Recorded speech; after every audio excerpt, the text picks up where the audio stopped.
everybody, it's Jen with Caketastic Cakes, and I'm going to show you how to make Ezekiel bread. That's right, the bread from the Bible. So if you really spend a lot of money on some really unique but tasty bread, let's do it. I'm going to be trying my hand at making Ezekiel bread. It is the bread based off of the Bible in Ezekiel when God gave him a message basically to eat a bread made with sprouted flour. Different types of sprouted flours and beans ground into flour, and it turns out there's all kinds of health benefits in it, all the amino acids you need to liver in it. It's supposed to be amazing. So I'm going to try making it. Sure, why not, right? I have sprouted this. First of all, this is expensive. Like, if you just want to taste it, go find it. Some grocery stores do sell it, usually the fancier ones, you know, not the one around me where I live. So I just ordered all the different flours feeling like I could use them anyway. But it ain't cheap if you're going to take it my route. However, if you're here with me and you're looking at this video, you are prepared. So I've got sprouted whole wheat flour, sprouted barley flour, sprouted spelt flour, sprouted millet flour, sprouted lentil flour, and I didn't have beans to grind up, so I have sprouted garbanzo flour, chickpea flour, as a substitute. So I'm still getting the bean proteins. That part's part of what makes the bread complete. I'm going to be baking it in a loaf pan. You can do a Dutch oven method. I'm going to be starting with the loaf pan. I have basically a 9x5 greased loaf pan. This is my Farberware. I've had it for 25 years, and it shows, but I love it. It works. So yes. All right, I am also going to be using my KitchenAid mixer with the dough hook. I do not have the energy or the care to stand here and knead it for 8 to 10 minutes because it needs to be kneaded. So I'm going to let my KitchenAid mixer do all the work for me. If you are better than me, or at least have more interest than me, you can hand knead everything. It takes 8 to 10 minutes of constant kneading. So I'm going to let the KitchenAid mixer do the work for me. If you do decide to do this with the KitchenAid mixer, this becomes very dense and heavy. Don't go above speed 2 on your mixer. You could burn out your engine or your motor, whatever you want to call it. All right, so the recipe I'm going to be using is 1 cup of the whole wheat flour, sprouted whole wheat flour. And please do not by any means feel like this is going to be a light and fluffy sandwich bread. This is going to be earthy and rustic and dense. But it's still supposed to be good, and I'm willing to try it. So here we go. I am not going to be sifting any of this. I'm just using it as is. Now the barley flour. I'm going to use a 1/2 cup of barley flour. And I just, measure things and then shimmy shake the extra off. If you do a better way of, leveling with your knife and all that, great. Good for you. You're doing better than me, which I always encourage. I'm going to use 1/2 cup of the spelt flour. That's a little too much. Yeah, looks good. And that's probably why you use the knife, because I'm like, yeah, that looks good. That right there is probably what does me in. Now, as far as the millet flour, I am going to use a 1/4 cup. So now we're doing 1/4 cups. So we used whole cup, 1/2 cup, 1/4 cup. This is actually kind of pretty. I kind of like this. Reminds me of beach sand. And now I'm going to do a 1/4 cup of the lentil flour. 1/4 cup lentil.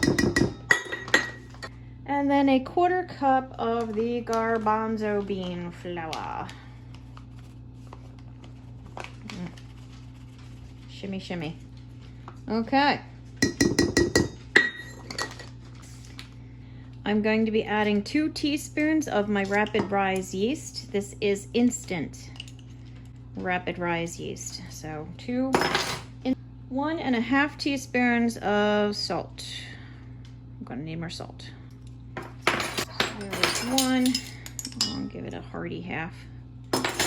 since my original one was skimpy. Now I've got all my dry ingredients, and a little bit I spilled. I've got all my dry ingredients in here. I'm just gonna mix them together, make a more homogenized blend of my dry stuff here. Okay, nice and simple. Now this part is optional, but I am going to add 2 tablespoons of olive oil.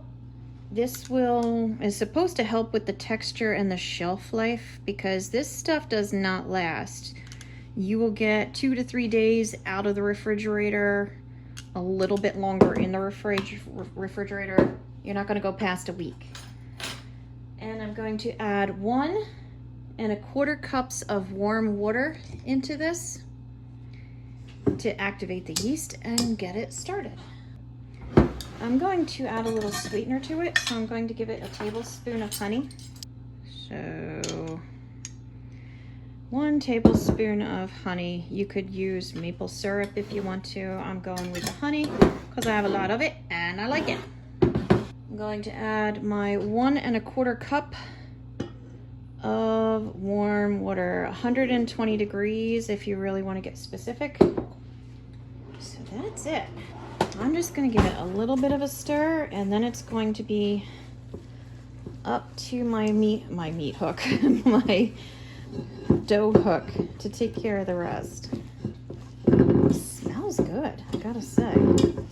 And eventually, not yet, but eventually I'm going to turn the oven on to 400. And it will bake for about half an hour, but it's got to rise, it's got to knead, it's got to do all its little tricks first. But, okay. And again, it's not light and fluffy like if you've made white bread doughs or rolls or something like dinner rolls, that kind of thing. It's dense, but it's still pretty smooth, I gotta say. All right, now comes the kneading part. So I am going to turn this on, like I said. I'm going to start at 1, probably bring it up to 2, and then set a timer for 9 minutes because 8 to 10 minutes, 9's right in the middle. We'll see where we end up. That's it. So I will be back. Let's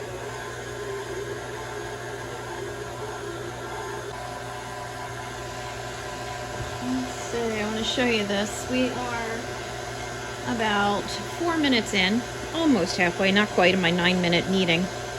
And it looks very pretty and it smells very nice, so I'm hopeful. I'm hopeful for this. I've never made it before, but so far I do like the looks and smell of it.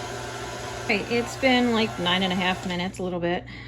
Oh, it's been a little over 9 minutes. And now it is ready to go into the pan.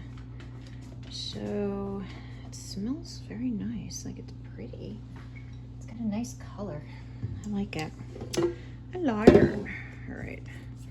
I'm gonna scrape down my sides because otherwise I will never get this out. I'm gonna put it into my greased pan right here.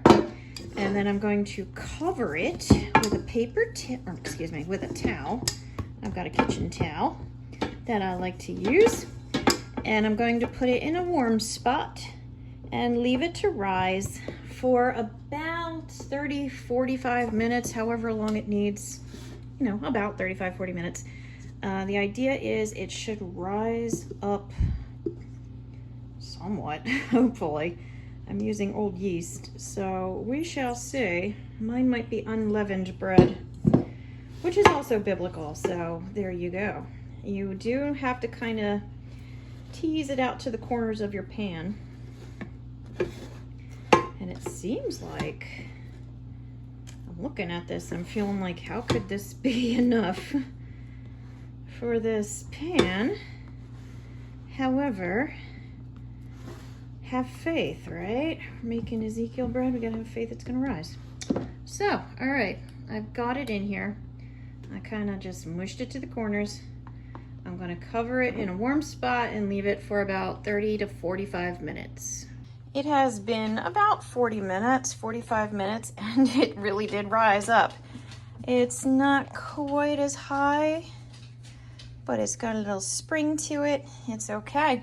Now it goes into the oven for 30, 35 minutes. Just check it, make sure it looks golden brown and lovely. So I'm gonna stick it in the oven and we'll see.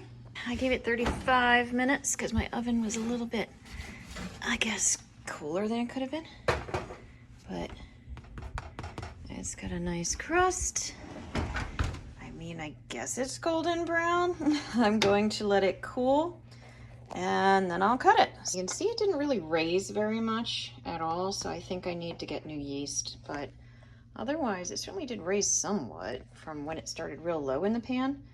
I'm sure it'll taste good. It's just not a real tall bread so far, so I do think it's just because I used old yeast and I was taking a gamble, but it smells really good, so I'm gonna let it cool and see what happens. Plop. Huh.